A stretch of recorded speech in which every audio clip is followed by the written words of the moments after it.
Hello, everyone, and welcome to the One Soccer Nation podcast. I'm your host, Kareem Rae. Today, I'm excited to be joined by a special guest, Greg Scott. Greg, thank you for being here. To kick things off, could you please introduce yourself to our audience? Well, One Soccer Nation podcast. My name is Greg Scott. I can't believe I made it here finally. A podcast that I watch frequently. I'm an entrepreneur. I am a developer, and I am honored to be on this podcast today. Greg, thank you so much for taking the time. Just to share quickly before we dive in, I wanted to share how we connected. So a few months ago, we connected back at the USL Expansion Summit in Spokane, Washington, which was a great event. We just recently reconnected back in Miami at SoccerX, and we shared the stage together on the Labella panel. And you got to share more of your project down in Riverside, California, with a few people at SoccerX in Miami, which was amazing. And my second time doing a panel, but yeah, just wanted to give some context to our audience in regards to how we connected before we dive into the questions I have for you with the exciting project that you're working on. But with saying that, I'm not going to start with my favorite question. We're going to just dive into a question.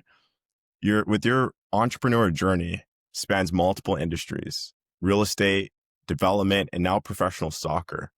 What early experiences or turning points shaped the way you identify opportunities and build scalable ventures? That's an amazing question. I was one of those kids. I was always an entrepreneur at heart. I was always trying to figure out a way to create, a way to build. My first job, I was 12 years old. I was sweeping up hair at a barbershop, and I've always just had that desire to build and create and generate. And it's so funny as I think about it now. My first real payment that I got from that job, I took one of the dollar bills and I put it in a frame. And on the dollar bill, I wrote comma 000, comma 000 in all four corners. And then I wrote a note. I said, my first real dollar of $1 million. So that's how I was thinking, like as a 12-year-old. Just wanted to create. I've always just had that desire to do something. So this was really just walking in my purpose and kind of in the most impactful way that I can. Finding ventures now it's really about opportunity, being able to identify it. But I think my superpower is being able to set the vision and then get the partners, the employees, the team members in line with that vision. So it comes down to really navigating, hey, what's your superpower? How can you be best utilized? And then how does it fit within your lifestyle and what you're trying to accomplish? So that's kind of how I weigh my opportunities and how I go about addressing them. Got it. What would you say, with the project that we're about to dive into to Riverside, the soccer project, what would you say was your first engagement to the beautiful game? The funny thing is my wife actually played soccer. So I always say she's a Hall of Famer at her school. She went to Concordia University.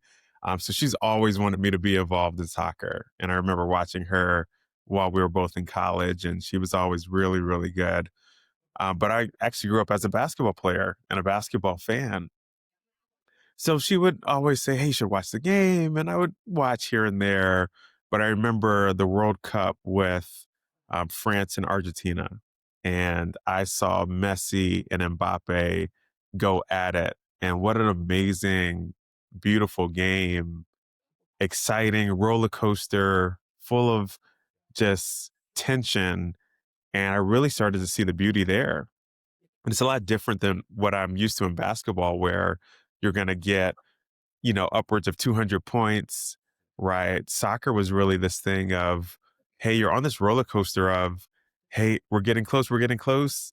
Oh, so you kind of ride this roller coaster of emotion, and the moments just seem bigger. And I started to get an appreciation of, one, how tough it is to actually score a goal. Two, that you can actually see a beautiful game if it's 0-0.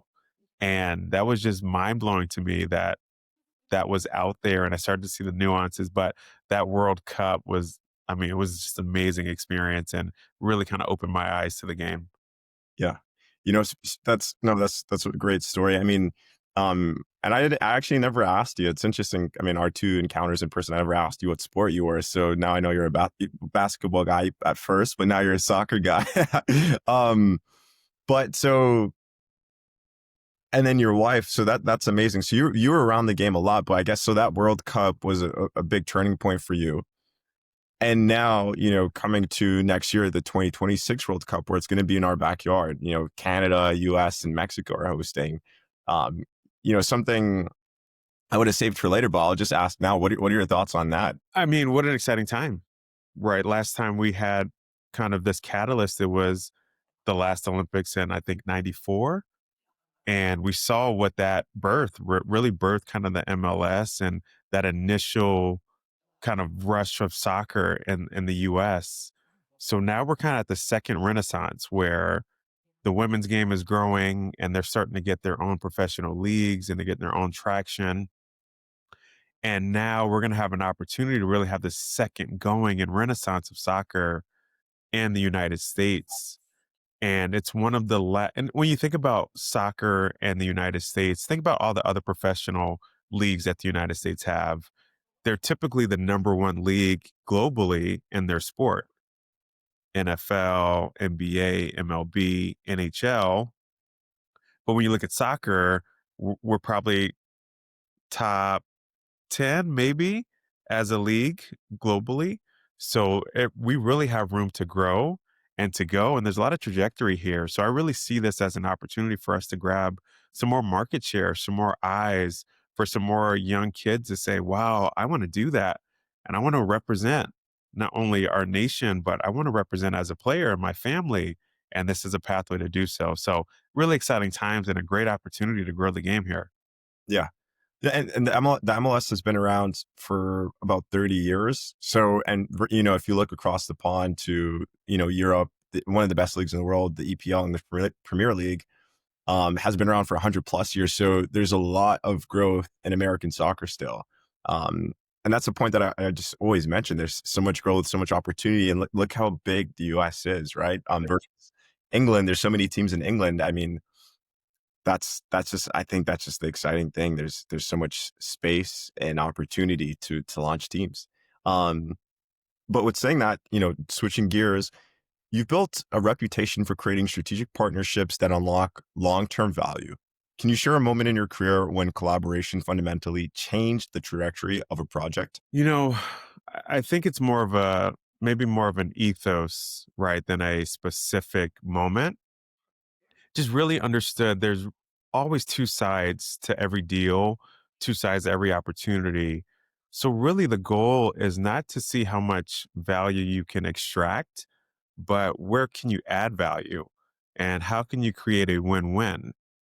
You shouldn't have to leave a deal feeling like you lost, right? And sometimes we give that message, right? A good deal is when both sides lose a little bit. I think a good deal is when both sides feel like they got to win. And I think that's very possible.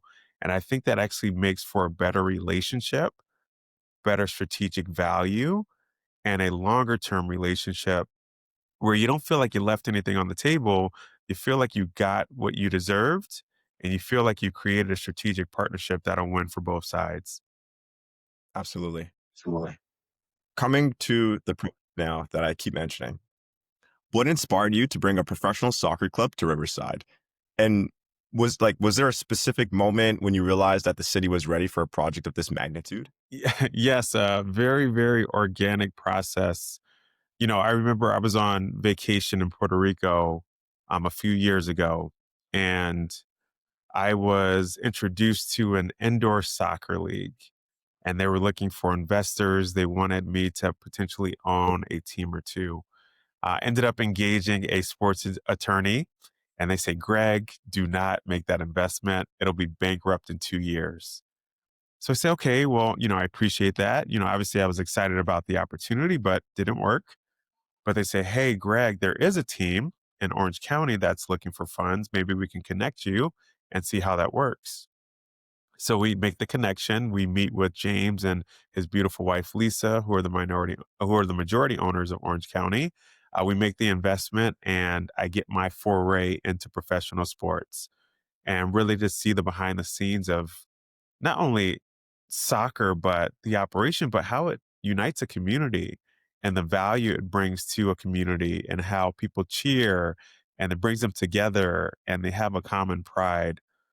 So, fast forward 2 years, I find myself sitting in a leadership Riverside cohort where we're getting our assistant manager is city manager is telling us where we're going as a city, and one of the slides says that we're interested in professional sports.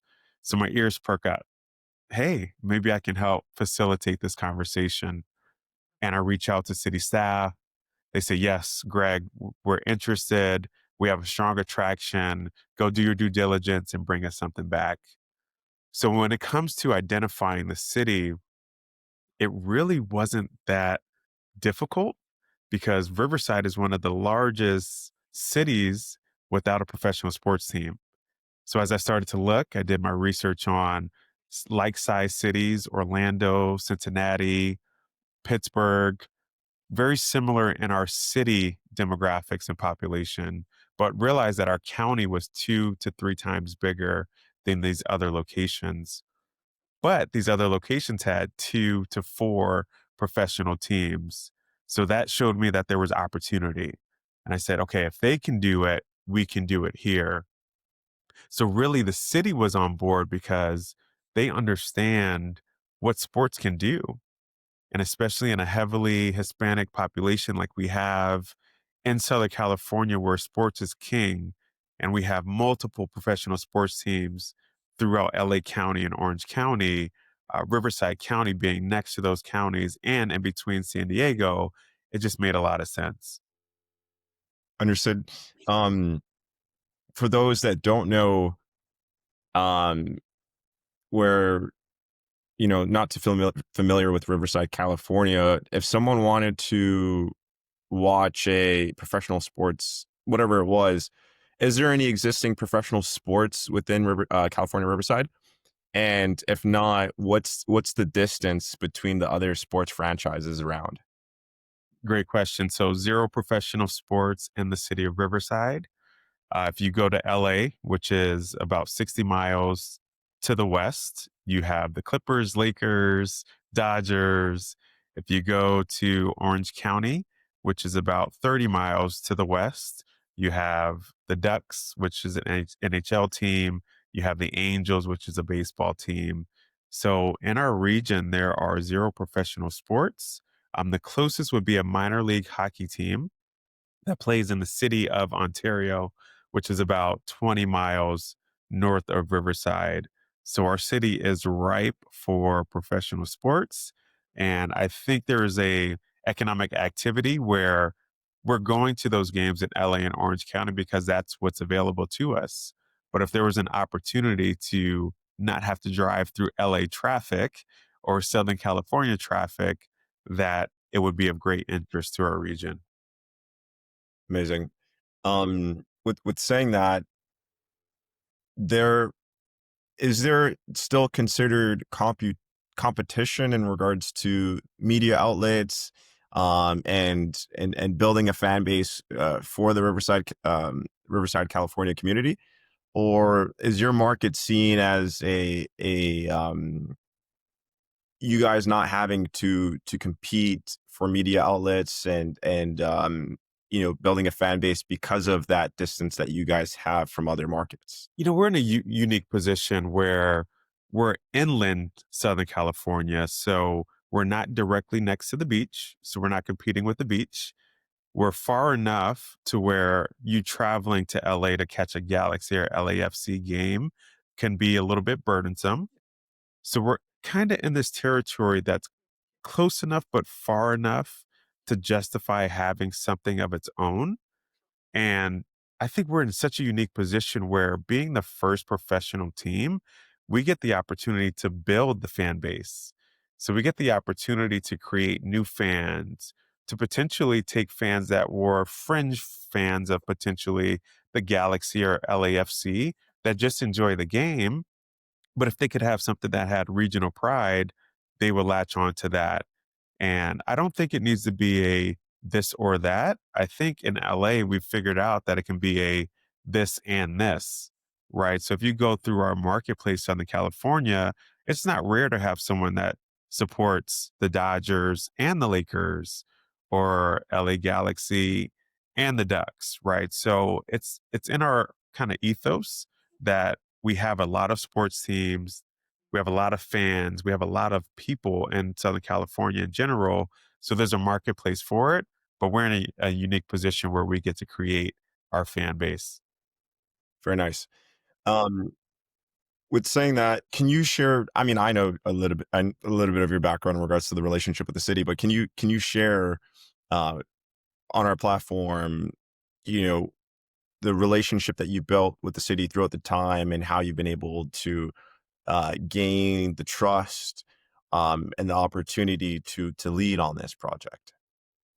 Great question. I've been involved with the Chamber of Commerce since 2019. So I've sat on several of their business councils and currently sit on the executive committee for the greater board. So we have interface with the city council, with the police department, with the fire department, with key stakeholders. And frankly, I wasn't the first that wanted to bring professional soccer to the city of Riverside. I think the thing that won the city over and gave them confidence and trust was the fact that I'm a resident here in the city. And I've been a resident for the last 11 years. And I've started businesses here. I've hired employees here. I've volunteered at nonprofits here. And I've just added value in general. So I think when it came to that, it's an easier sell when the person who's going to lead a project of this magnitude lives in the city because they get to speak the language, but they also get to be present and have an accountability that you may not get with an outside group. So at the end of the day, I still have to go to these grocery stores. I still have to go to my favorite coffee shops. My kids still have to go to school. So there's an accountability there of putting my name on such a big project. So I think it gives the city ease when you can say, not only am I involved, not only do I support, not only do I help with economic development in the city, but I'm also a resident here and I want what's best for the city that I live and the city in which I want my kids to grow up in. Yeah. No, that's a great point. That's something I've noticed with most of the existing club owners across USL Championship and USL One teams. Um, so that's a great point, Greg. Um, launching a club requires navigating community culture, local politics, and deep grassroots engagement. What have you learned about Riverside's identity, and how is that shaping the DNA of this new team? That's a great question. I'm still learning every single day. There's so many legacy families, legacy residents that were here much longer than I was. And it's so funny, I've been here 11 years. So for me, this is the longest time I've lived in a city my entire life. But it's so funny when I meet other residents and they're like, oh, that's cute, 11 years. My family's been here for 50, 60, 70. And that's what type of city Riverside is. It's a city that's growing. It's a city that's getting an influx of new residents, but it's built on the backbone of those that came before us and their family legacies that have been here in agriculture, in avocados and citrus. And it's just been so fun to hear the history and when you announce a project like this, bringing a sports and entertainment district and bringing professional soccer to the city, you now start to engage with those key stakeholders that want to be a part of helping this not only flourish, but helping it maintain its identity. So, one of the things I'm learning is the more community involvement and support that we seek, the better the overall project will be. It's not enough for me to just slap what I think is a logo and a great name on the team or on the development, or just input what I think is the most feasible aspect. It's important to go gather that. What do you guys think when you hear the city of Riverside? What words come to mind? What stories are here in the city that we can incorporate? Like a big one for our development, the land that we are looking to acquire was actually home to over 20 soccer fields, and it's called the Ab Brown Sports Complex. And Ab Brown was a former mayor that got his buddies together and they privately funded and put irrigation and established those soccer fields, which served AYSO for many years. So there's a level of nostalgia that I didn't know before, but heard the stories of people that are in their 30s and 40s that played on those fields and that missed those fields and wish their kids had an opportunity to play on those fields as well. So you start learning those little pocket stories and then just the overall history of your city and who's who. So it's been fun getting to know the key stakeholders, but then also the residents and get their input on such a major project. Nice. So through GCS development, you're designing sports and entertainment districts that serve as economic engines. What does a modern stadium district need to deliver beyond the match day experience? Yeah, it needs to be multi-purpose and multi-use. So our stadium, although we anticipate the anchor being professional soccer, it's actually meant to house other outdoor rectangular sports, lacrosse, rugby, football, but then concerts. And even within the design of the stadium, having ancillary opportunities like a pitch club where you can have corporate events or receptions, right? And even having dual use uh, purposes on the stadium, having a team store that faces inward on the stadium on game days, but outward on non game days where the community can come and shop and get merchandise, and having other uses for the stadium, coffee shops or restaurants that are dual purpose. But overall, when you create a district, really, and specifically for the city of Riverside, it was about creating the anchor for our city. Right now, our city has arts and tourism and great museums and the Mission Inn, which are amazing. But we really wanted to have an identifier, something that anchored someone to come to our city that said, hey, you know what? We're going to go to the sports and entertainment district, and then we're going to explore everything else around it. So within the district, having housing, having mixed use residential, having restaurants, having experiential retail was really important to us, to even having community soccer fields that can be activated for tournaments, AYSO and high school games, and just having multi-purpose green space where you can have yoga in the park and picnics in the park and meet your friends and just enjoy a Saturday or a Sunday outside of a game day. That was just really important for our city because, like I said, we have the majority of our residents when it comes to entertainment, we go elsewhere outside of our city. So we figured, how can we create something that could potentially recapture the dollars that we're losing and put that back into the city's coffers? Because when we do that, that's improved roads, improved schools, improved economic development. And I guess the biggest thing is what happens after you establish this. Who sees a professional sports team and a stadium and says, I want to be part of that? And what concepts come from that? So it's all about economic development, but having something that can be used game day and non-game day was really important.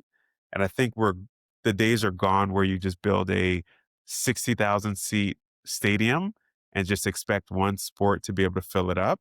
I think now we're in this unique position where we're at the second renaissance of stadium building, where there are more community hubs and districts instead of just arenas and stadiums. Got it. Are you and uh, what's the size of the land? How many acres are we talking about here?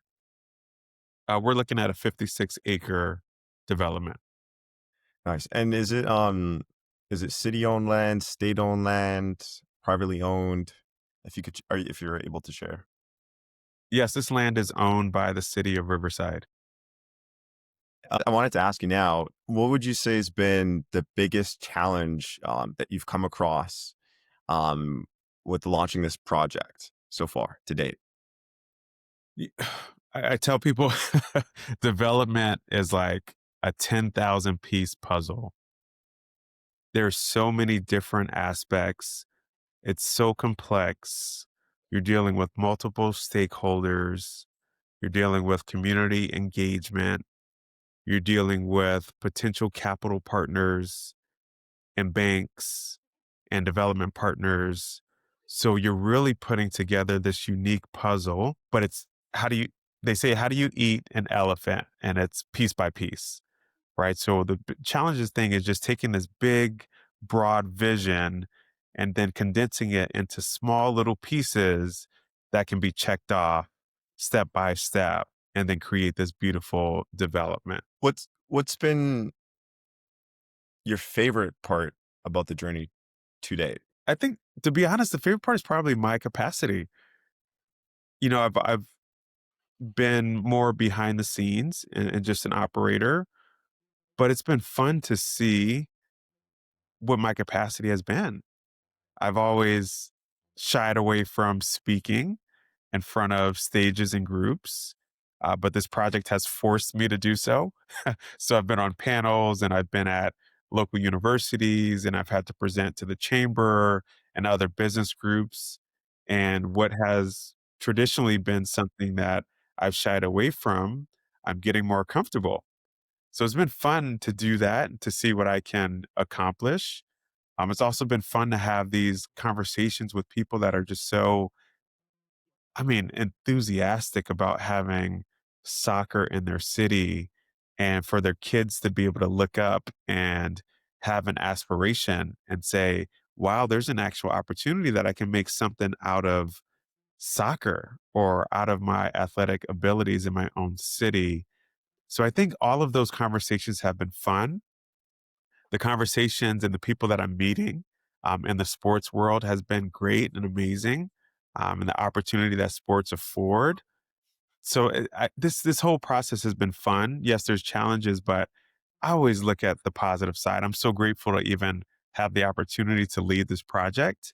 So I hold on to that and I hold on to that vision of being on that stadium for the first game, giving that first speech, having that first cheers in the owner's box. So I'm having fun. Challenges don't outweigh the excitement. Nice. How many stadiums have you been to so far to date, soccer specific stadiums? That's a great question.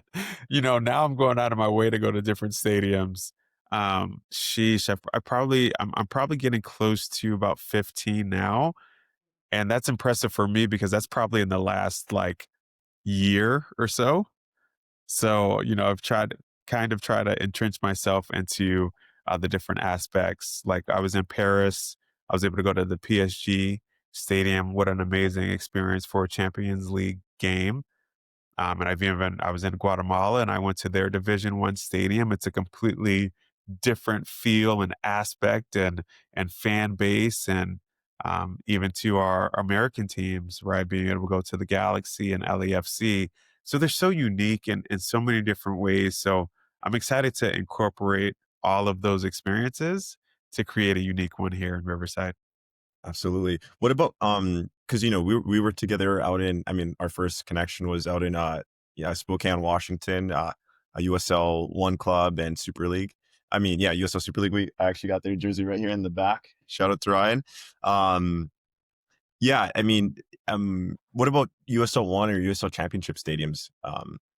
Do you have a favorite, or have you been to a few of those ones yet? Well, my favorite is the Rhode Island. So we went Yeah. for the inaugural game at Rhode Island and wow, like they did it the right way. Attention to detail, character made the most of the space that they had. So that was a great one. I thought Spokane had a great one as well. Orange County, I enjoyed that. It's in a bigger development a called Great Park in Irvine.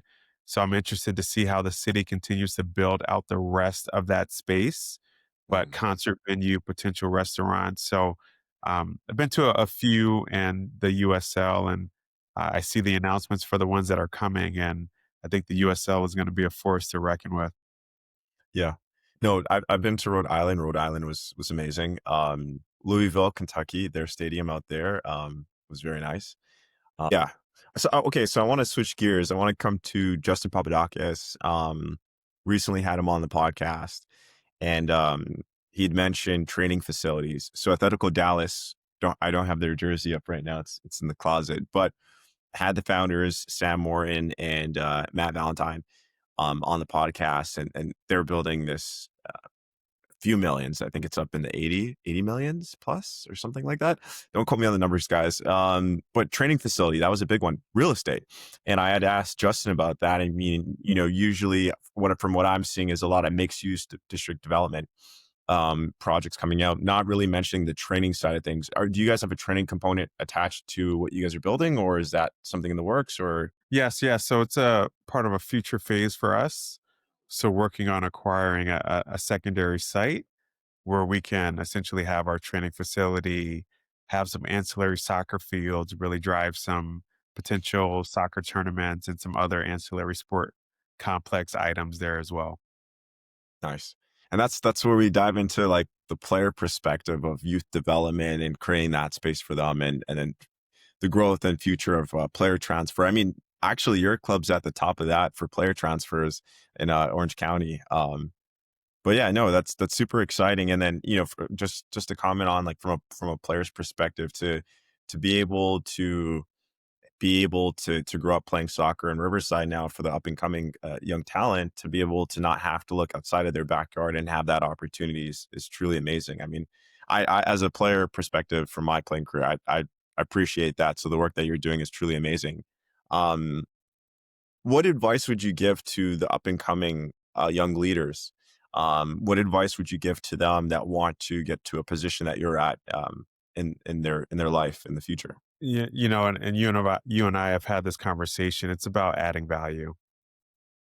Figure out where you can add value, but also I think one of the most important things is really running your own race.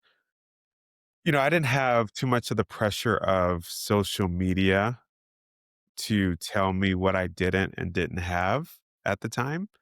So I was able to just build on my own accord. I didn't have a blueprint, so maybe that's a downside, but I was just able to build and just focus on what I wanted to accomplish and achieve.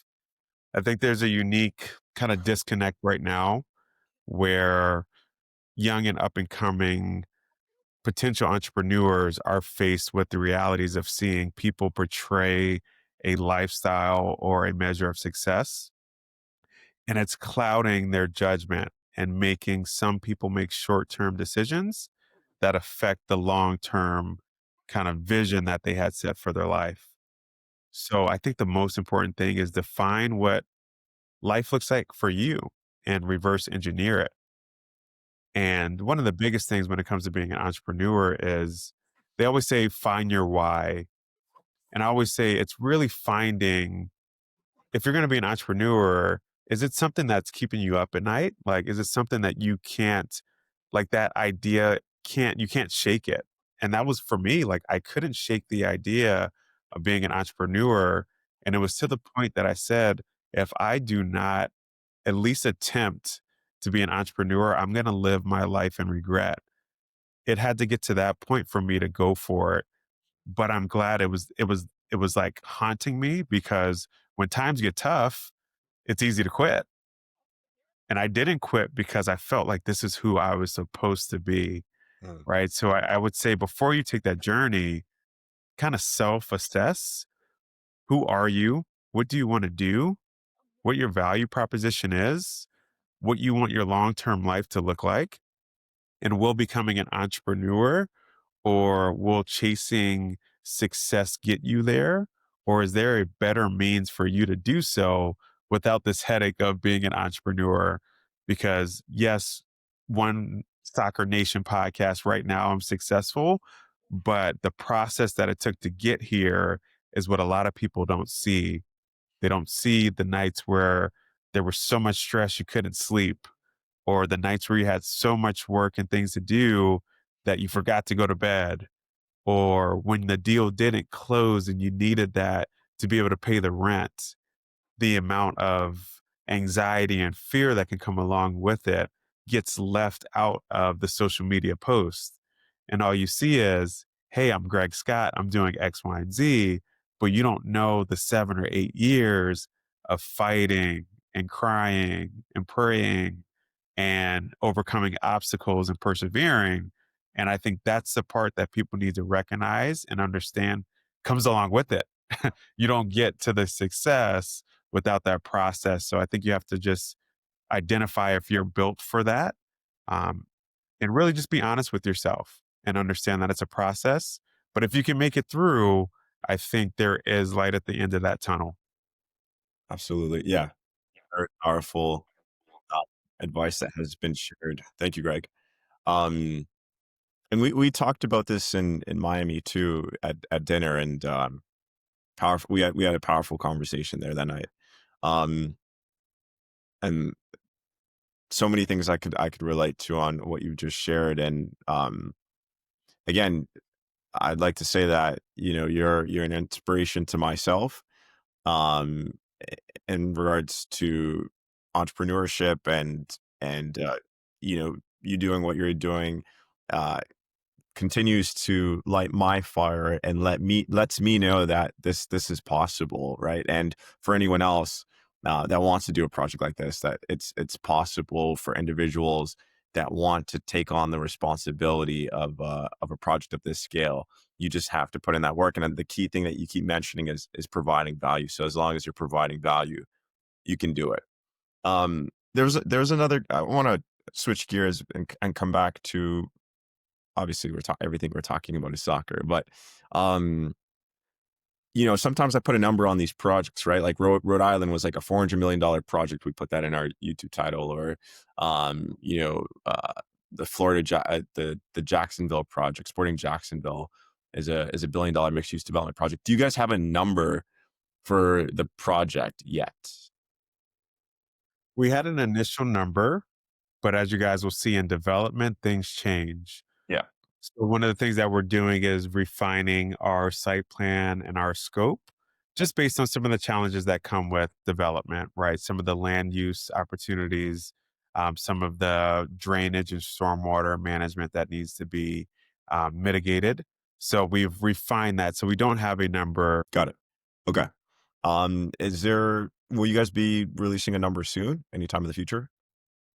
Yes, as we continue to go through this process and we kind of narrow in on that project description, then we'll release that number and update everyone. Nice.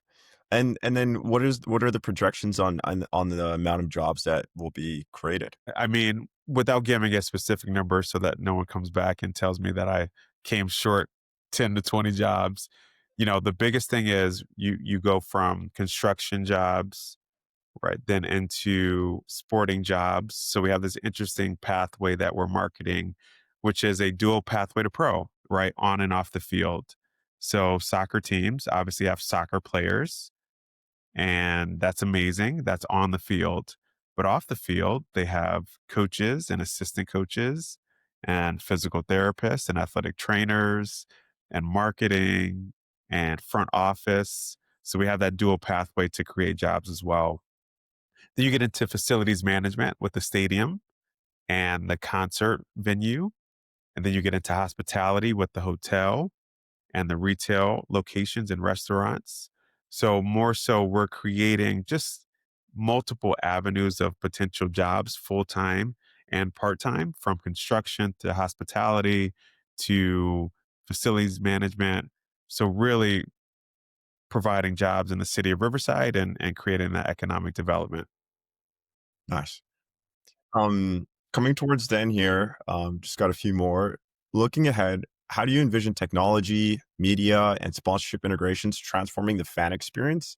And what innovation excites you the most for the Riverside project? Oh my goodness, there are so many different things that are coming out. But part of our process, we want this to be um, like an event, right? We want this to be something that you want to come to, like you have to experience. So we've seen technology from AR experiences where you can do indoor soccer experiences where you're playing games based on AR movement, but on the floor where you're going through obstacles with the soccer ball, you're kicking a soccer ball against the wall to score points on a game that may be projected there, to creating experiences as you go in and out of the stadium, light shows, different projections. That's on the AR side. I mean, technology wise, the lighting, right? Having individual seat lighting that can be activated when you score a goal, having wristband lighting that can be activated throughout the stadium to have one side of the stadium, one part of your color, the other side, another part. So there's so many different technologies that are coming out. And I think that's where we're headed, right? Creating a full scale um, experience, right?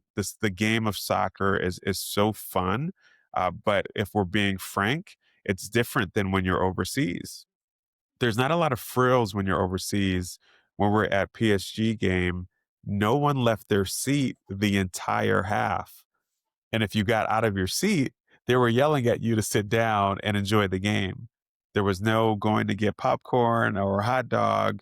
And even the concessions were very, this is just what we have, right?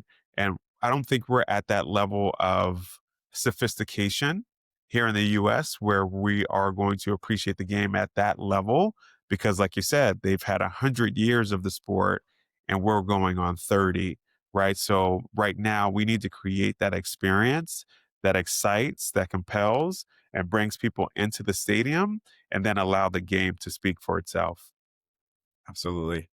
Um, my last question before we close off is where can individuals learn more about the project and continue to follow the project that you guys are working on?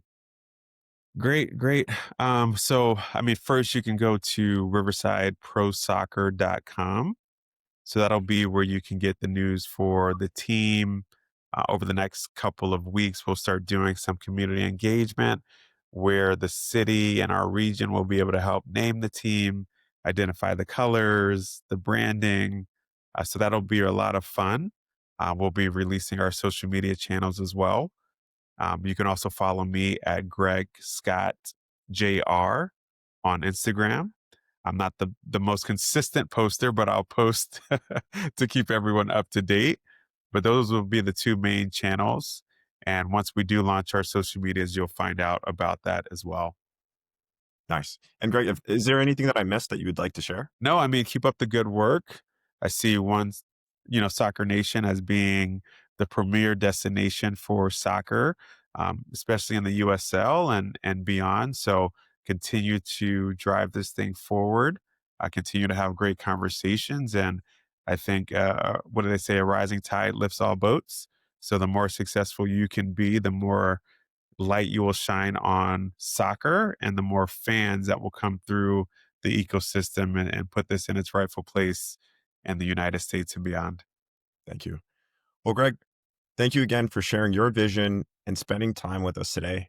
Your journey, the work you're leading in Riverside, and the way you approach partnerships and community building offer powerful insight for anyone looking to shape the future of soccer in America.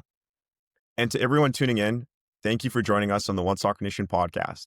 If you found today's conversation valuable, make sure to follow the show and stay connected as we continue to spotlight the leaders driving the growth of the beautiful game. Until next time, let's keep growing the game.